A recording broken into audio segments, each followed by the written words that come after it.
You are listening to Digging In Podcast, presented by Rooted Wealth Advisors.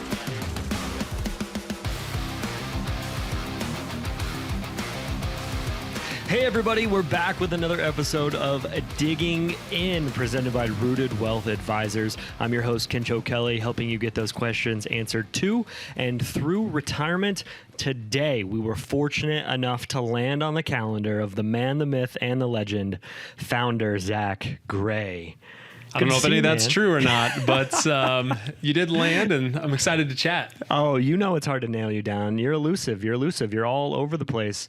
We have 4 locations in Illinois and Tennessee now. Nashville office has opened since we've talked to you. That's got to be exciting. It is exciting, and as you know, obviously helping with marketing a lot. It's intriguing to be thinking about, all other aspects of marketing in other areas, television, radio. I mean, we do a lot of efforts to try to touch a lot of people, try to bring a ton of value if we possibly can. And outside of getting on a plane, I don't necessarily know that I love that. I wish that it was only, a snap of the finger and I was there, but enjoy that a lot. And it's been a natural fit. We have some clients that have already moved there. And ultimately, it just was a natural movement to say, well, maybe we can help some people in this area. Yeah, and it's fun. Next time we need to work in some playtime along with some work time. I know. Bluebird Cafe's calling our name. I don't know if you do live music at all, but man, that would be the spot to go see some people. Maybe in my younger day, but it'd take quite a few drinks, I think, to get me up there on stage. But it is a fun town, and you're right. Sadly, when you and I were there last, and I'm actually just getting ready to plan another trip that direction, not a lot of playtime. So all work, no play, but fun city, and it's growing like mad. So it's kind of neat to see that too. Yeah. That's really cool to be a part of and experience. And as we're growing here at the firm, for them to also be able to experience a new location, that's super fun. I got some questions for you today. A lot happening, but an article caught my eye and I wanted to run it past you. So it is the most Googled financial questions by state. Okay. Let's go. So all your offices fall in Illinois and Tennessee so far. And they both had the same most Googled financial question. There were 23 states that had the same topic that they were Googling. Now, the questions are a little different, but it's the same topic. Okay. The question for you is, can you guess what the most Googled financial question in 23 states is? Oh, boy. As we go back to things that we do here at the firm, a lot of workshops, dinner workshops, colleges, junior colleges, libraries, trying to bring a little education. The number one question that we get is, do I have enough? I don't know if that's the answer. By the way, he doesn't tell me what these questions are, so I have no idea. That would not be very fun. So I would guess is like, hey, am I going to have enough? Am I going to be okay? Am I going to run out of money? So you're very, very close, because in your workshops, you relate all those to what? Strategies. Well, income. Okay. Income. So the most Googled financial question in 23 states is about income taxes. Even in Tennessee, I thought that was interesting, but the caveat there was they were Googling income taxes with their mortgage. Okay. So it was very interesting, but I thought that the parallels there to what you talk about, having income for retirement, having a plan for retirement, 23 states.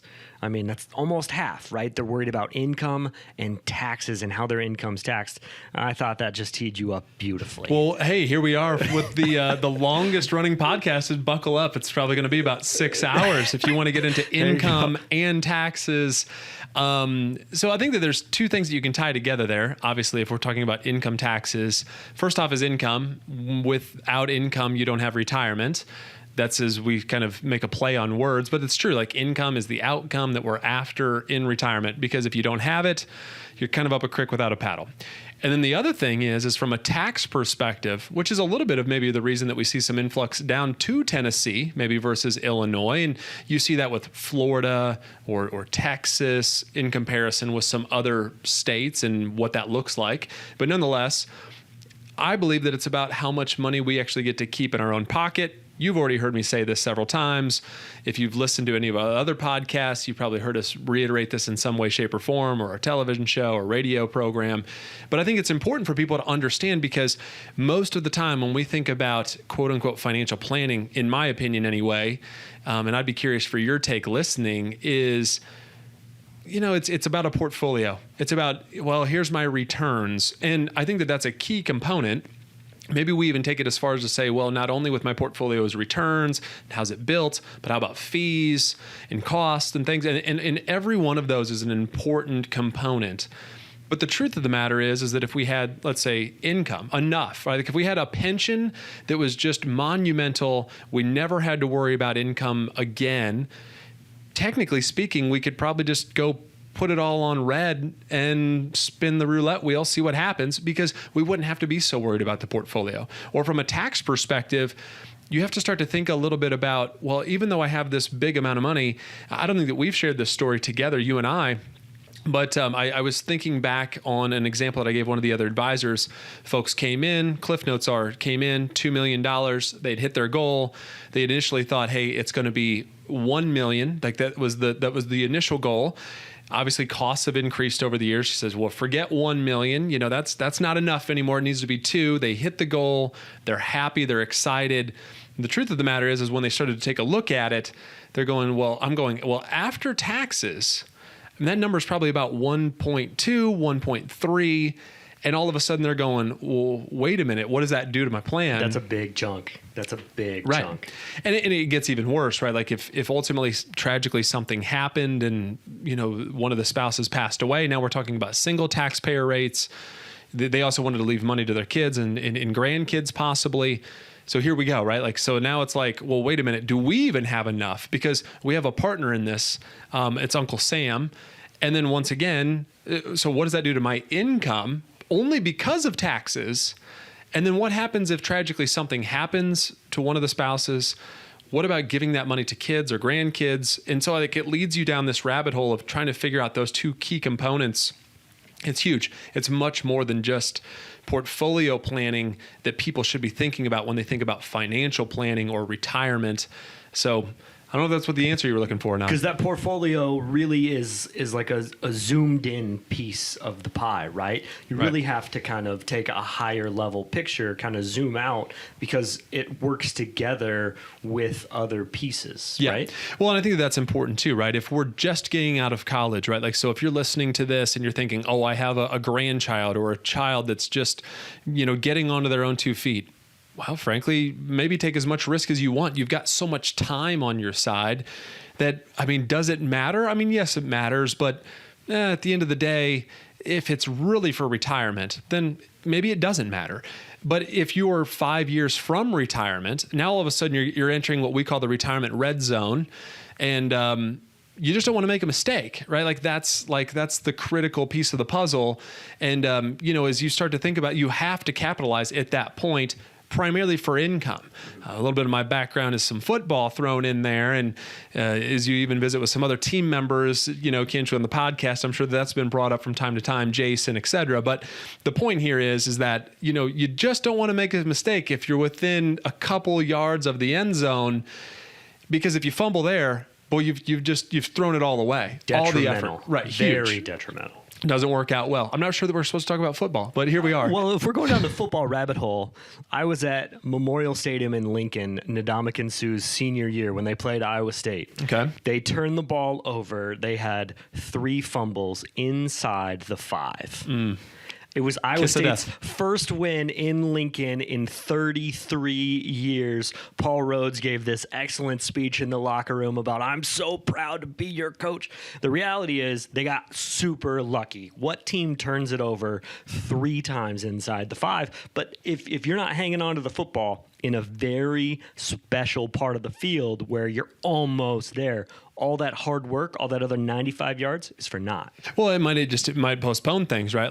Ultimately, I would probably make the correlation to, if we're sticking there, what happened? Like if you're looking for the go-ahead points and you're thinking, if nothing else, a field goal is a gimme, right? And one of those fumbles occurs. Now all of a sudden, we're going to overtime, and no one wants to go back to work yeah. just to be for overtime because they had a big correction. And so this all circles back to this income question, but I think it comes down to the point of saying, hey, listen, you have to figure out where the income's going to come from, and potentially it's coming from the investments. There's 4 components. This. Maybe if you've listened before, this as well listening. It's just, income. It's the lead dog in the pack. That income might be coming from your investments, by the way. So how do you build the portfolio is important. Right. It's distribution planning. It's no longer accumulation planning. You're no longer 20. You're potentially now 60. So now how does this need to look? Taxes, because once again, you have to be thinking about this for, say, Kinch, you and your wife. But then what happens if it's just you or just your wife? And how does that affect all the kiddos? And, at that point in your life, maybe that is grandkids or great grandkids even, right? So now all of a sudden taxes is a huge deal. And so obviously that's 3 of the 4. The 4th one we call legacy planning. We can get into that too. But the point here is that you have to figure out those first 3 components, because there's no retirement without income. That's right. That's right. Well, are you curious to see what the other most Googled financial topics are? Let's go. So 10 states had insurance. Okay. I thought that was interesting, right? Makes sense. That's a must-have. You can't drive without it. Hard to own a home without it. Yeah, you can even think about it as some investment vehicles. Right. Some things like life insurance, annuities could make sense. Yeah, absolutely. 9 states had mortgages as their most Googled financial topic, which, the real estate market the past few years, maybe that makes sense. People trying to understand like refinancing or how to, leverage that mortgage in the most efficient way. Makes sense. College tuition, another 4 states. And then New York stands alone. And the most Googled financial topic in New York is estate planning. Okay. Yeah, they have some really strict laws there. Mm-hmm. So do we in Illinois, which is where the majority of our clients sit. And some of them are moving to Florida. I was just on a Zoom call with a great Florida client here just the other day.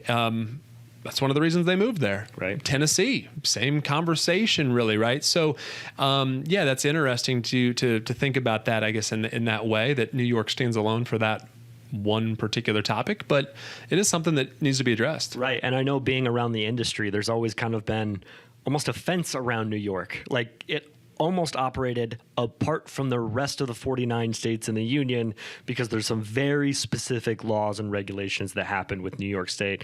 If you live in New York, I'm sorry, it sounds miserable. It's yeah, you're right. And I think that there's a lot of scrutiny there too. And some of that we could go on for some period of time. Like how far does that scrutiny, or should it, spread out? Like Greenwich, Connecticut is like not necessarily New York, but I think it became Greenwich, Connecticut because it is just outside of New York. But nonetheless, I think that those are interesting. And I think that it's just, probably helpful for people to understand that maybe those questions come at different points. Mortgages, most of the time, not all the time, but most of the time, retirees, maybe you're getting the mortgage taken care of. That's getting buttoned up by the time you do retire. But it makes sense that it's a financial question that you can be asking from your 20s all the way through the rest of your life. But, specifically with the retirement planning, it's interesting to hear, income taxes, how do I get enough cash flow? And once again, that's after Uncle Sam takes his cut. So that's important to know. Well, good. You got there. I shouldn't be surprised. I don't know why I am. You're one of the smartest guys I know, so I knew it wouldn't take you long to get there. But any high level thoughts on what I guess there's 5 of them here, the most 5 Googled financial questions. Any high level thoughts to wrap up? I think that, there's a lot there. And we could go down each one of them in particularly, estate planning, or what we consider to be legacy planning, is kind of where we ended with the last comment. I think that that's something that's important because, we've seen so many people argue around the conference room table. Typically it's when mom and dad are gone.